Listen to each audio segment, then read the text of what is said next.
Fala aí, quem está falando aqui é o Daniel, e hoje nós vamos estar resolvendo o exercício 1 do capítulo 2 do livro Vibrações Mecânicas SAV, primeira edição. Então, bora lá? E para começar, vamos ler o enunciado e entender do que se trata o problema. Considere uma massa suspensa e submetida à ação da gravidade, conforme mostrado na figura a seguir. Avalie a equação de movimento desse oscilador. Como podemos ver, se trata apenas de achar e avaliar a equação do movimento do oscilador. Então, para isso, vamos ver antes a teoria para prosseguir. A começar pelo elemento elástico. Estabelece a força de restituição de um sistema e seu comportamento descreve a relação entre as forças e deslocamento. Usualmente chamado de mola no contexto mecânico, é desprovido de massa e não dissipa energia. E perceba que no nosso exemplo, na nossa figura, nós temos K, que é a constante de mola, o 1 e o 2, que são os deslocamentos de cada lado, né? No nosso exemplo, esse 1 aqui vai ser igual a zero, porque esse bloco aqui que está segurando as molas está parado. Nós teremos apenas o movimento da massa M, beleza? E a força restitutiva se dá K vezes U, beleza? Também é importante lembrar sobre o diagrama de corpo livre, que é uma representação gráfica de um corpo isolado, no qual são mostradas todas as forças externas que atuam sobre ele. O diagrama de corpo livre é muito importante, porque justamente ele vai nos dizer quais são as forças atuantes do nosso sistema. Perceba que nesse exemplo aqui, nós temos o peso para baixo, o empurrão para frente, que é a força de forçamento aqui do motor do carro, e a normal, que está paralela ou perpendicular à superfície. É importante fazer o diagrama de corpo livre justamente para poder identificar quais são as forças atuantes sobre o nosso sistema, para poder justamente fazer as contas e encontrar a nossa equação do movimento. E por último, mas não menos importante, o oscilador linear, que é um sistema mecânico que se move em torno de um ponto de equilíbrio estável. Ele é composto por massa, mola e amortecedor. No nosso caso aqui, teremos apenas as molas, beleza? Que são conectados entre si. A massa é livre para se mover em direção linear e está sujeita a uma força restauradora, no caso da mola, e a força dissipativa do amortecedor. Nosso exemplo, teremos apenas a força restauradora da mola, beleza? Nós temos tanto o exemplo aqui, só que perceba que o nosso sistema é parecido. Apenas a única diferença é que o amortecedor vai ser substituído por uma outra mola. Então a força dissipadora aqui será, na verdade, uma outra restauradora também, beleza? Tendo, no final das contas, o modelo aqui da equação de movimento do nosso sistema, beleza? Tendo os valores de Qc e de ômega-n, beleza? Então, entendida a teoria, vamos passar para a solução. A começar por entender quais são as forças atuantes no nosso elemento de massa. Perceba que temos duas molas, então nós teremos justamente duas forças restauradoras, ou seja, contrárias ao movimento U, além também do peso da massa, beleza? Que vai gerar também uma força-peso aqui para baixo. Então, fazendo nosso diagrama de corpo, percebemos que temos a força total, que é a força restauradora 1, mais a força restauradora 2, e a força-peso também aqui para baixo, beleza?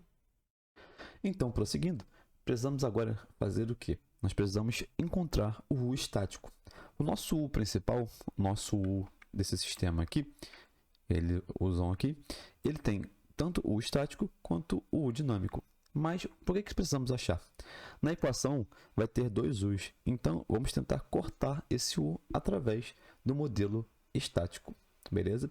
Então, nós temos aqui o peso e as forças, então, fazendo o diagrama de corpo livre, nós encontramos as forças da mola, com esse U estático, mais o P, que é o peso, igual a zero, porque não existe aceleração, beleza? Porque é estático, está parado, beleza?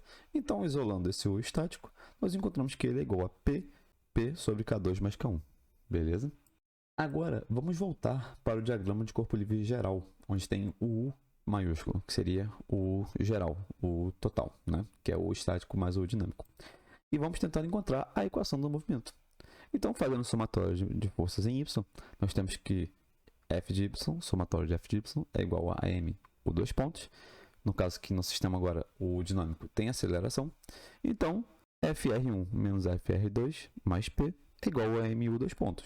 Substituindo as forças, no caso Fr1 e Fr2, nós temos que menos K1, o D, que é o dinâmico, mais o estático, menos K2, o dinâmico mais o estático, mais P é igual a mu dois pontos D. ou seja, o U dois pontos dinâmico. Por que é o U dois pontos dinâmico? Perceba que o estático não tem velocidade nem aceleração. Então, tanto a primeira derivada quanto a segunda derivada serão apenas do U dinâmico. Beleza? Então, prosseguindo. Então, substituindo o estático, nós ficamos com menos K1, o dinâmico mais o estático, né, aqui, menos K2, o dinâmico mais o estático, mais P igual a M, o dois pontos dinâmico. Perceba que nós podemos juntar aqui, né, e justamente simplificando e cortando o peso. Tá vendo que nós cortamos aqui K1 mais K2 do peso. E simplificando aqui o peso, nós ficamos com menos o dinâmico, K1 mais K2 igual a MU dois pontos dinâmico. Beleza? Percebe que nós fizemos tudo isso para justamente cortar o peso da nossa equação principal. Beleza? E agora, passando todos os termos para o lado esquerdo, ficando com MU dois pontos dinâmico mais o D K1 mais K2 igual a zero. E arrumando a equação, para finalizar, nós finalmente encontramos a nossa equação MU dois pontos dinâmico mais o dinâmico vezes o K equivalente, sendo esse K equivalente o K1 mais K2, beleza? Então, continuando e dividindo nossa equação pela massa, nós temos que o dois pontos dinâmico mais o dinâmico vezes K equivalente sobre M é igual a zero. E, enfim, achando agora a equação do movimento final, ou seja, a equação no modelo final que nós temos lá da nossa teoria de oscilador linear, beleza? Sendo o dois pontos dinâmico mais o dinâmico vezes ômega-n ao quadrado, sendo esse ômega-n a frequência natural. E perceba que nós temos a frequência angular igual a ômega-n igual a raiz quadrada de K equivalente sobre M, que no caso é K1 mais K2 sobre M, beleza? Perceba que o termo aqui, ó, K equivalente sobre M, é justamente esse ômega-n ao quadrado, beleza? Por isso nós ficamos com ômega-n igual a raiz quadrada de K equivalente sobre M, tá vendo? Apenas nós pegamos esse termo aqui e igualamos esse aqui, para poder encontrar o ômega-n, beleza? Então, assim, nós encerramos o nosso exercício, beleza? Achando a equação do movimento. Então, finalizamos nosso exercício encontrando a equação do movimento e encontrando também a frequência natural, beleza?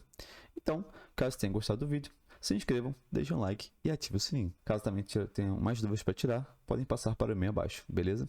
Então, até a próxima resolução. Valeu!